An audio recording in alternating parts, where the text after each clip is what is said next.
Hello YouTube, welcome to this bro installment of the Hypertrophy series, where we're going to discuss a very bro precept, which is mind-muscle connection.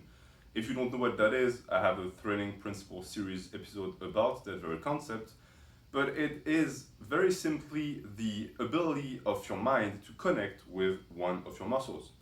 For a lot of people, this means a pump. I personally don't think that's as simple as that. It's not just a pump, it's actually the ability to feel the muscle, the fiber of the muscle stretch and contract in real time. And you're going to find that you have a strong ability naturally to connect with certain parts of your body, and that others are going to be much tougher to connect with. And outside of the bro side of things, I also think it is a key aspect to be able to master for quality control when it comes to tonnage. All tonnage is not born equal, but volume and intensity sadly is not enough to control the ability of the tonnage to actually apply to a muscle and make it grow over time. Breaks my heart to say that. I wish it was as easy as just numbers, but it isn't. Because between a set of high bar squats where you good morning the weight up and a set where you actually have proper form with thoracic extension and you push with your quads, the tonnage goes to completely different parts of your body. So even though you got the same number at the end, it didn't apply the way you wanted to apply. If you refer back to the mechanical versus muscular failure episode, you will also know that this is a recipe for disaster because it leads to injury. And this is where mind-muscle connection comes into play. It's not just something that is fun when you do bicep curls because you can feel the bicep contract and stretch.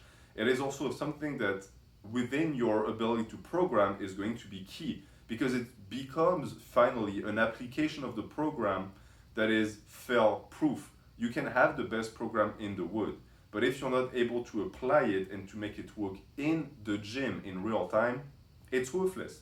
And you're going to find sometimes that a move or an exercise that you thought was very promising is not going to wield the effects that you thought it was going to wield.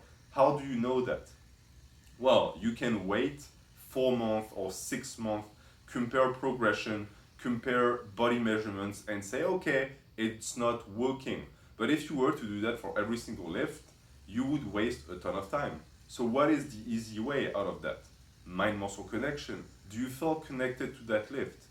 Does the muscle that is supposed to be moving that weight feel on fire? Does it feel worked? Sometimes people don't realize it, but just because you have a pump doesn't mean that the muscle is getting worked as much as you think it is. And just because you don't have a pump doesn't mean that it's not. It depends on your ability to have that mind-muscle connection. And in cases where you don't have it, but the progression is there, then fine, you don't have to worry about that because it's there, the muscle hypertrophy is occurring. But when it's not, that's when potentially building that connection is going to give you an edge. An example, I've tried to get bigger lats for a while now, and I've always thought I had bad insertions. Turns out I don't have bad insertions, I just wasn't able to work them properly, and therefore all of the work, all of the tonnage I used to do for my lats was actually going somewhere else. It wasn't going to my lats, it was going to other parts of my back, which blew up in size and the lats stayed tiny. Now that I've applied mind-muscle connection to the lifts I do for my lats, I've actually managed to find things that work. And I find that for me, for example, pull-ups and pullovers are insanely efficient to grow my my lats, sorry. And therefore, this is where I want my tonnage to come to. See, we're doing reverse engineering now. We are programming using the information that we get in the gym, and that's perfectly fine to do. The data that you get from your own body is the most valid and valuable that you can obtain. Forget about studies. The studies were not meant for your body, they were not done with your body in mind. What your body tells you is the most efficient thing, and you're going to find that you get excellent results from listening to it. So to go back and to continue and push forward that concept of quality tonnage through mind-muscle connection.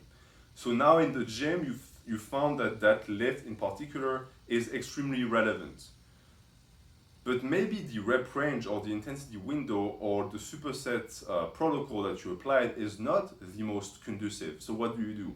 You go back to the notebook, and now you're going to play around with numbers. Because now the source material, the lift, you know is going to work. So now it's up to you to put it in the program and integrate it so that it works with the rest. That's also the beauty of that mind-muscle connection. You're going to find that certain lifts, when they follow each other, complement each other because they boost each other's ability to perform. And you're going to find that others don't. We're going to be a little bit off topic here, but all of that relates to lifting variations and relates to specificity. Those topics are incredibly important. If you follow up a bicep movement, a supinated bicep movement with a tricep extension, you're going to find that most of the time these don't take away from each other, and they can even help reduce elbow tendonitis, and they're going to improve your ability to perform. If you follow up a wrist flexion movement with a bicep movement, you might find also that now your ability to supinate the arm and to keep the wrist rigid is gone. So even though the bicep is not tired from the forearm exercise, a portion of the forearm exercise also participates in the bicep movement, and it's now gone. So you are pushing yourself into a mechanical failure that occurs because of the superset you did, which in return leads to the muscular failure being unreachable because the structure gives up first. All of what I just said, all of those concepts that I just spoke about occurred during one lift, and they all have to do with your ability to connect with the muscle, which in return dictates whether or not the tonnage was actually quality or not. See how complex that is? This is the beauty of hypertrophy. It's simple, but it's not easy. And this is the reason why I made that series. This is the reason why I make all of those episodes where I introduce new concepts, because they all work together. They're all connected. And once you can comprehend them, everything makes sense. And when everything makes sense, you open a new door, and it's just an endless sea of possibilities, which is very exciting in my opinion. So this is what I have for you today. I hope it's going to give you some things to think about, but when you think mind-muscle connection, try and think about the application of such a concept on your programming abilities and on your gains, not just on bro training. Thank you for watching. Have an excellent day.